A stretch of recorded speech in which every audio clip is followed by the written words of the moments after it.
Hi, welcome to episode 2 of the library. My name is Bethany, and I'm so glad you're here.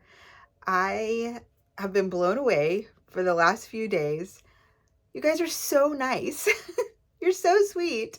Um, I had I had a few children who were sick this weekend, and so when I this morning I looked and I had so many new followers, and I'm so grateful for you. Thank you so much.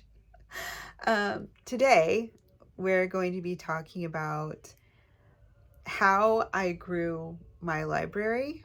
I get a lot of questions about this, and I think that at the heart of those questions, aside from just curiosity, um, is that people just assume that I just went out and just mass bought all of these books at one time.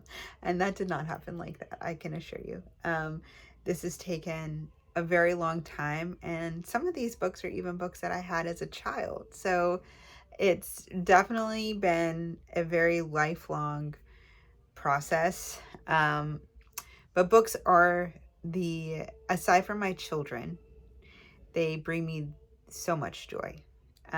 Being in a bookstore, being in here, um, for me as a reader, being around books or reading is a source of great comfort. It's a great escape.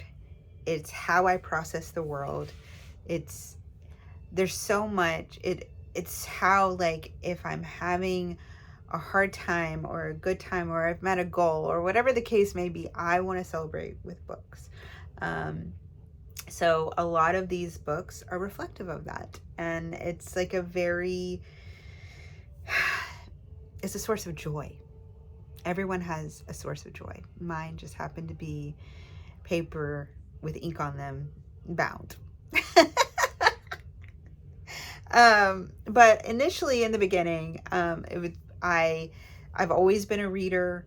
If I enter someone's home, the first thing I want to do is I want to go to, if they have bookshelves, I want to go and look at what's on their bookshelves. And so a lot of these books are books that I've read or I want to read. A lot of them are books that I've read multiple times. But in the beginning, the way that I built it was several key ways, and I'm going to tell you that. As a parent, I started doing a lot of reading on the impact of reading in children. Look at that glow from the sun. Doing me a solid. That's so nice. Anyways, I hope you feel like it's just you and I having coffee, because that's how I feel. Anyways, so I did a lot of reading on the impact of reading in children, in children's lives. And what I found was that they look at fourth grade reading levels to determine the amount of beds they will need in jails. That was one. Two, the more that a child is surrounded by books and that they are read to and they are reading, it increases their empathy. It increases their ability to process the world. Their comprehension makes learning easier. And this is not to say that reading is the end all be all. It doesn't mean that it's the Band-Aid or the way that it like solves everything.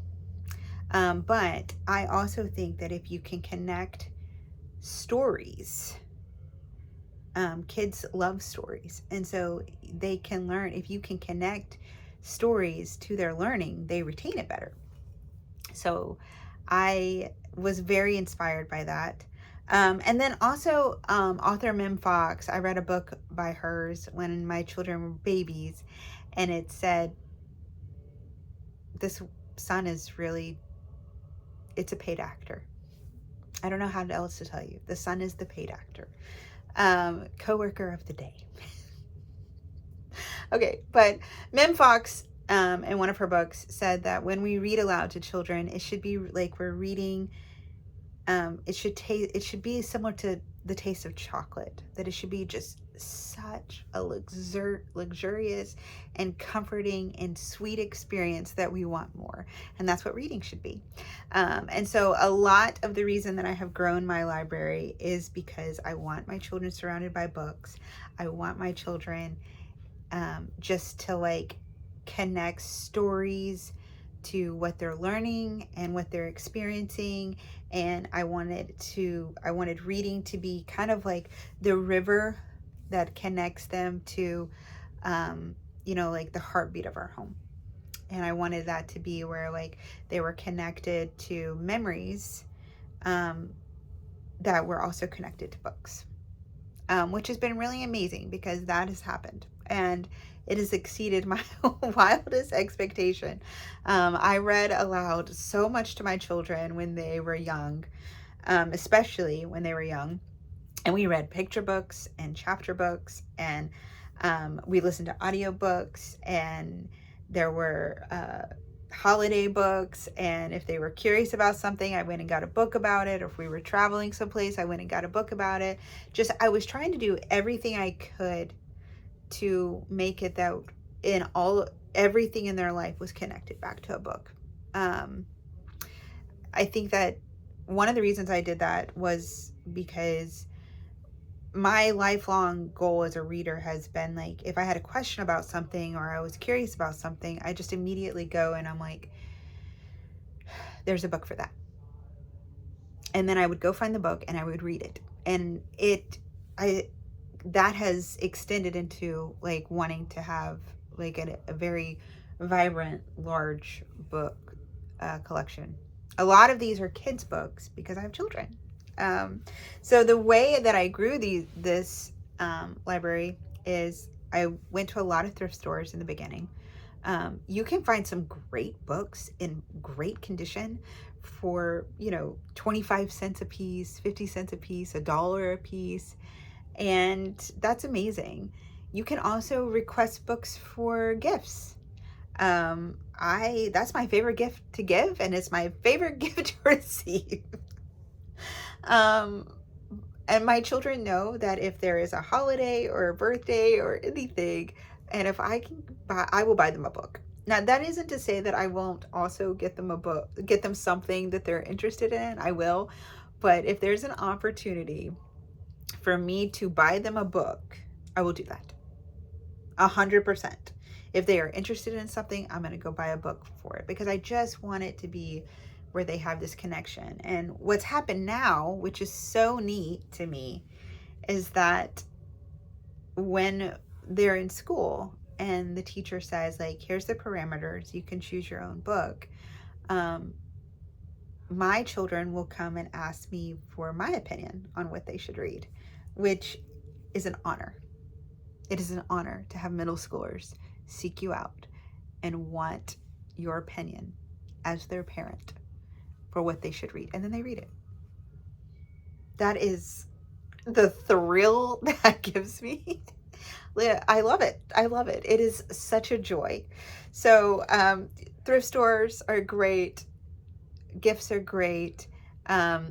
Also, don't underestimate that if you don't have space in your home to build a huge library, and this is my love, this may not be your love, that's okay. You have other interests. It's what make you unique and wonderful. But if you don't have the means to have like a large library, even like just you don't have space for a lot of books, that's okay. The public library is a great resource. It is a great way to bring books into your home and take them out. And you can have a rotating amount of collection of books because the library is great and you can check books out for free and then take them back. And we have used the library a lot, and I am very grateful for public libraries. So definitely utilize introducing books to your children, whatever means possible, right? Because there is a value to it. And the connection that you create and the memories you forge with your children when you're reading aloud to them or you're introducing them to a book is amazing. So this week, in the library, you and I, we're going to do a deep dive into holiday books. If you follow me on other social media, you know that I've already decorated for Christmas. I'm one of those people. Well, this year I'm one of these people. Usually I don't decorate till after Thanksgiving. But you know what? It had to happen, guys. It had to happen. I needed extra joy in my life. And so I threw my holiday decorations up. But this week we're going to discuss Thanksgiving books. We're going to discuss Christmas books. And I just want to share how you can incorporate reading and books into your home in a way that just enriches the holiday season. And that's the goal, right? I don't know if you can hear, but I have Christmas music blaring in my house right now. I don't know if you can hear it, but if you think to yourself, I hear background music, you do. I think Bing Crosby is singing right now. Anyways, I'm so glad that we get to share this together. Feel free to tell me what your favorite book was when you were a child, and let's do this deep dive. I mean, look, these are just a sampling of the different holiday books I have for Halloween and Christmas and Thanksgiving and Valentine's Day. So we have a lot to discuss, but the paid actor really doing me a solid. Anyways, but for this week, we're going to discuss Thanksgiving and Christmas books, and I'm so grateful to have you along for that really fun discussion. I have a feeling I'm going to have to break the Christmas books discussion into 2 parts, but that's okay. I'm more than thrilled to do that. So let's do this.